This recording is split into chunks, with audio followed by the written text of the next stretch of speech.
je pense que tu les as retenus. On a commencé d'abord par Marc. Amen, alléluia. Amen. Nous sommes allés dans Éphésiens. Amen. Nous sommes allés dans Romains. Amen, alléluia. Tous ces passages ce matin nous parlent de l'action de Dieu dans nos vies. Assieds-toi dans la présence de Dieu. Nous parlent de l'action de Dieu. Nous parlent de la bénédiction de Dieu. Nous parlons ce matin, oui, de ce que Dieu est capable. Amen, alléluia. Gloire à l'Éternel. Et depuis du mois dernier, on a parlé de la grâce. Et le Seigneur n'arrête pas de me rappeler, de me ramener dessus. Et ce matin, je voudrais parler ce matin de ce que moi j'appelle la grâce salvatrice. Amen, alléluia. Gloire à l'Éternel. Donc on est en train de parler de la grâce salvatrice. Dans le mot salvatrice, tu vas trouver le mot sauver dedans. Amen. Et quand on te parle de sauver, amen, alléluia, le dictionnaire m'enseigne que quand on parle de sauver, amen, on parle de faire échapper quelque chose à quelqu'un. Amen, alléluia. On parle d'empêchement d'une destruction. Amen, alléluia. Gloire à l'Éternel. Amen. Donc le Seigneur m'amène de parler de la grâce salvatrice. Et dans le livre de Marc, on a vu que, on nous a dit qu'à la fête, à chaque fête de Pâques, amen, alléluia, le peuple juif avait pour habitude de libérer quelqu'un. Mais un prisonnier. Amen, alléluia. Parce qu'il y avait des gens qui étaient en prison. Parce qu'ils ont commis des meurtres. Ils ont commis des dégâts. Ils ont commis des choses. Donc leur place était en prison. Amen, alléluia. Donc à chaque fête, il fallait libérer quelqu'un. Mais il y a une fête qui s'est passée sur la terre. Gloire à l'Éternel. Où les choses ont changé. Gloire à l'Éternel. Où les choses ont changé. Où il y a quelqu'un qui est venu, qui a pris la place. Et on nous a parlé de Barabbas, amen, qui avait commis une sédition, qui avait commis un meurtre, donc qui avait pour mérite de mourir en prison. Gloire à l'Éternel, amen. Mais ce jour-là, on présente Jésus, on présente l'homme de Galilée. Ce jour-là, on présente l'homme innocent, celui qui n'a jamais commis de péché. Amen, alléluia. Parce que quand Dieu le Père, il a regardé sur toute la surface, il a vu les ténèbres, il a vu le tohu-bohu, il a vu tout était vraiment ténèbres. Il a dit qu'il enverrait. Amen. Et Jésus était venu. On présente Jésus. On prend Jésus par la main. On tient Barabbas qui est dans la prison. Et on demande, qui voulez-vous qu'on libère?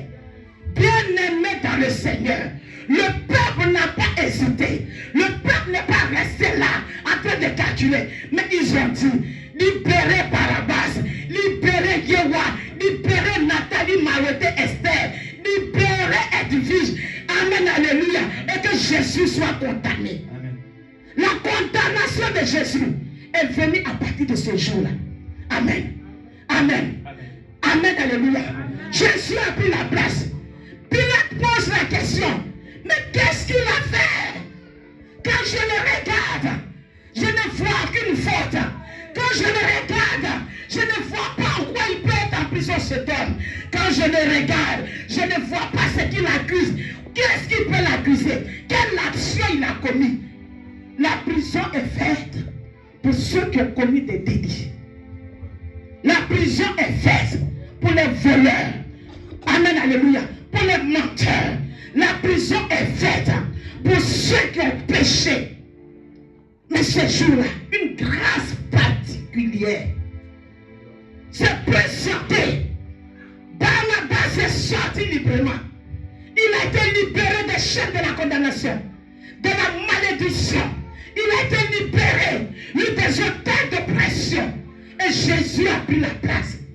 Paul va dire aux Éphésiens que autrefois, vous étiez condamnés par vos péchés. Autrefois, c'est vous qui méritiez la prison. Vous étiez morts. Parce que le but du péché, c'était venu te séparer, l'enfant de Dieu, à son Dieu. Vous étiez morts. Mais aujourd'hui, vous êtes sauvés par grâce. Amen. Il dit, vous êtes sauvés par grâce. Ce n'est pas parce que quelqu'un l'a mérité. Au moyen de la foi, Jésus a eu une foi inexprimable, une foi qu'on ne peut pas calculer, une foi qu'on ne peut même pas, qu'on ne peut pas mesurer. Amen. Paul rappelle aux Éphésiens, il dit, hey, c'est pas grâce. Ce n'est pas quelqu'un.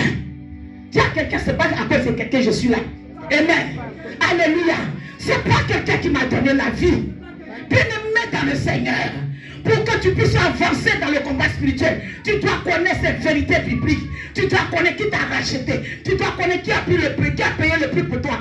Tu dois connaître qui a donné son don pour toi. Tu dois connaître ton état ancien. Et tu dois connaître dans quel état il t'a mis. La Bible dit quoi? Paul dit quoi? Il nous a rachetés. Amen.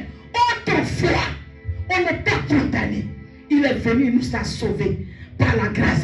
Donc, il nous a fait échapper des filets de l'oiseleur. Il nous a fait échapper au danger. Il nous a fait échapper des liens de mariage, des liens de malédiction, des liens de célibat, des liens, oh oui, des hôtels. Il nous a fait échapper. Et qu'est-ce qu'il a fait? Il nous a pris. Et il est monté avec nous. Amen. Amen. Alléluia. Il nous a pris. C'est ta nature qui est là. Mais tu es dans les cieux. Il nous a pris. Il est dans les cieux. C'est-à-dire cette chose, cette grâce-là, Paul dit aux Éphésiens qu'on ne la paye pas. Il dit aux Éphésiens que ce n'est pas un mérite. Amen. Amen. Barnabas ne le méritait pas. Prophète Tomba que Jésus lui ne le méritait pas. Toi qui es assis là, tu ne le mérites pas. Je ne le méritais pas. Mais c'est au moyen de la grâce. Amen. Amen, alléluia. Amen. Je suis venu dire à quelqu'un, il faut arrêter de courir n'importe comment. Amen, tu n'es pas n'importe qui. Amen. Tu n'es pas n'importe qui. C'est parce que tu ne connais pas ton identité.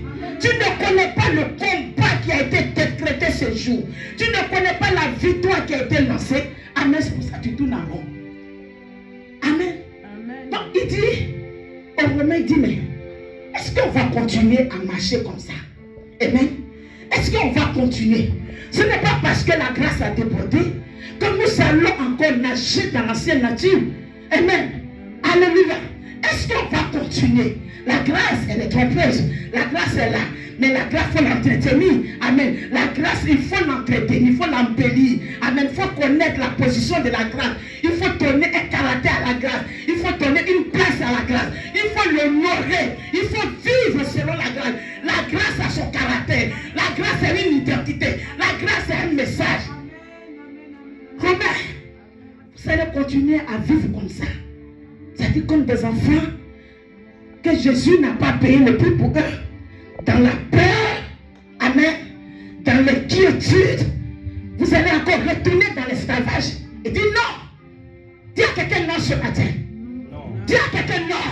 Moi je pensais que tu allais te lever pour marcher ce matin. Quand je vois les enfants de Dieu, non j'ai des problèmes, non c'est comme ça, non c'est trop dur. Et que le prix que Jésus a payé, amen, et la prison dans laquelle Jésus est, amen. Je ne sais pas dans quelle situation l'ennemi t'a mis, mais si c'est dans une prison, rappelle à l'ennemi que Jésus est rentré dans la prison. Amen. Je ne sais pas quel combat tu as, mais tu dois rappeler à l'ennemi. Si c'est la maladie, tu dois lui dire, mais pasteur maître, ici je suis guéri. Amen, alléluia. Amen. Parce qu'il a pris ma maladie. Si c'est la honte, tu dois lui dire, mais il s'est fait honte. Pour ne plus que j'ai honte maintenant. Si c'est la pauvreté qui te poursuit, tu dois lui parler que Jésus s'est fait pauvre pour ne pas que je sois pauvre. Et arrête ton cinéma, arrête ton scénario. Amen, alléluia. Tu dois lui parler. Pécherons-nous? Nous allons encore demeurer dans ça. Parce que l'église a eu un mandat. Amen. Alléluia. A eu un mandat de résurrection. Parce que nous avons eu, c'est-à-dire ce mandat de garder les portes de l'église. Quand il dit la mort ne prévaudra pas contre l'église, ce n'est pas les gens qui vont venir garder l'église. Hein? C'est nous, les gardiens de l'église. C'est nous qui allons nous tenir devant les portes. C'est nous qui allons dire à la mort, moi, où est ton équilibre? C'est nous qui allons dire aux malédictions, retourne, tu n'as pas ta place. C'est nous qui allons dire à l'échec, aux barrières, à toutes ces choses, retourne. Où est-ce que nous sommes? Habakkuk dit, je me tenais à mon poste. Quand j'ai fini de faire, de donner mes peines, avec Dieu, le chemin, on ne le connaît pas. Donc il arrive parfois des moments de faiblesse, des moments d'abattement. d'écartement, des moments d'assouplissement, des moments de relâchement, des moments de sommeil. Mais ces plaintes-là, on les pose devant le trône de Dieu. Amen. Amen. Il dit quoi? Je me tenais à mon poste et j'attendais ce que l'Éternel allait me répondre. Après avoir déposé mes plaintes, je me tenais à mon poste. Parce que je sais que la prière, ce n'est pas un monologue, mais c'est un dialogue. Je parle et Dieu me parle. Amen. Je parle et Dieu me parle. Homme de Dieu, vendredi, je voulais sortir, le Saint-Esprit me dit ne sors pas. Je veux me lever. Ça dit, il dit tu ne sors pas de la maison aujourd'hui. J'ai tout fait. Je vais envoyer mon pain chez le couturier.